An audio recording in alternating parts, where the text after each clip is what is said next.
warahmatullahi wabarakatuh. Perkenalkan, nama saya Napri Widianingsih, mahasiswi Universitas Terbuka dengan NIM 85777938 dari UPBJJ Semarang.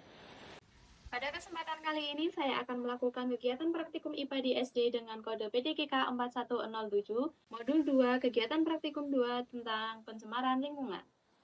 Kegiatan yang akan saya lakukan yaitu mengenai pengaruh deterjen terhadap perkecambahan. Tujuan percobaan ini adalah untuk mengamati pengaruh deterjen terhadap perkecambahan kacang hijau. Alat dan bahan yang digunakan adalah sebuah sendok, kertas saring saya ganti dengan kapas, deterjen bubuk seberat 10 gram,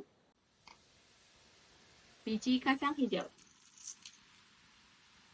gelas plastik sejumlah 14 yang telah diberi label, 100% sebanyak 2 gelas, 50% sebanyak 2 gelas, 25% sebanyak 2 gelas, 12,5% sebanyak 2 gelas, 6,25% sebanyak 2 gelas, 3,1% sebanyak 2 gelas, dan gelas berlabel kontrol sebanyak 2 gelas. Star atau penggaris 1 buah, kotak aluminium foil secukupnya, gelas kimia berukuran 1000 ml yang pada saat ini sudah saya isi dengan air sebanyak 1000 ml. Langkah pertama yang kita lakukan adalah merendam biji kacang hijau pada air untuk memisahkan biji kacang hijau yang berkualitas dan tidak berkualitas.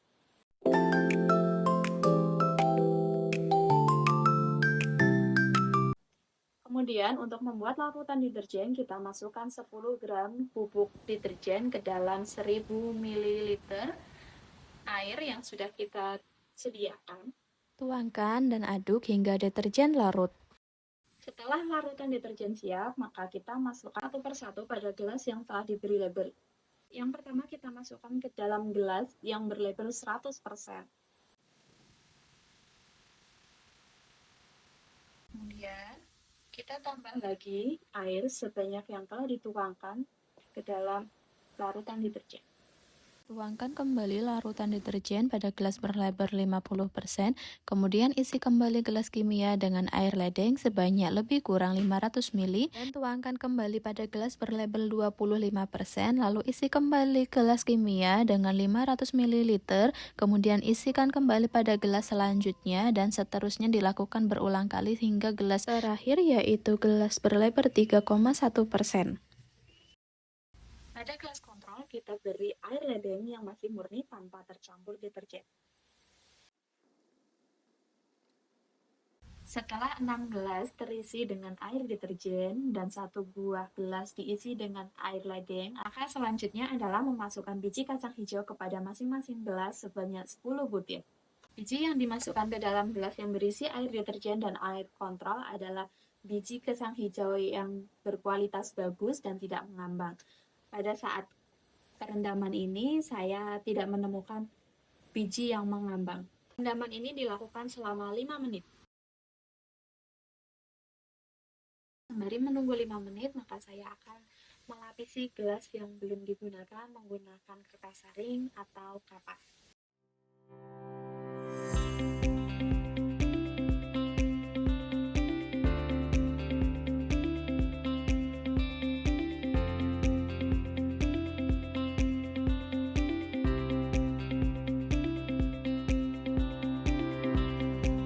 Setelah lebih kurang 5 menit, maka masukkan kacang hijau yang telah direndam ke dalam gelas yang sudah disediakan dan sudah dialasi dengan menggunakan kertas saring atau kapas.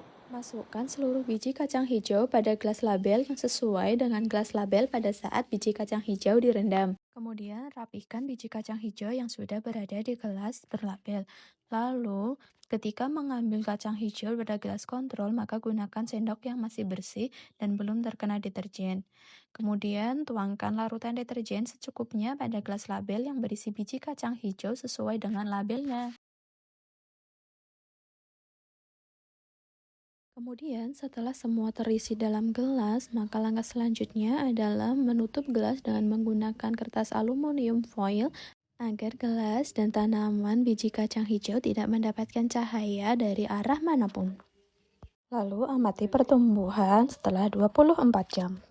Amati dan ukur setiap biji yang tumbuh dengan satuan milimeter. Lakukan hingga seluruh biji selesai, kemudian catat panjang akarnya pada tabel 2.10 atau tabel hari ke-1 24 jam. Rata-rata pertumbuhan pada hari 1, konsentrasi 100%, 1,9, 50%, 2,5, 25%, 3,1, 12,5%, 4,1, 6,25%, 6,1, 3,1%, 6,5 dan kontrol 11,4 mm. Pada hari pertama terlihat perubahan warna seperti kecoklatan pada biji kacang hijau yang terdampak pengaruh deterjen dan beberapa biji tidak tumbuh.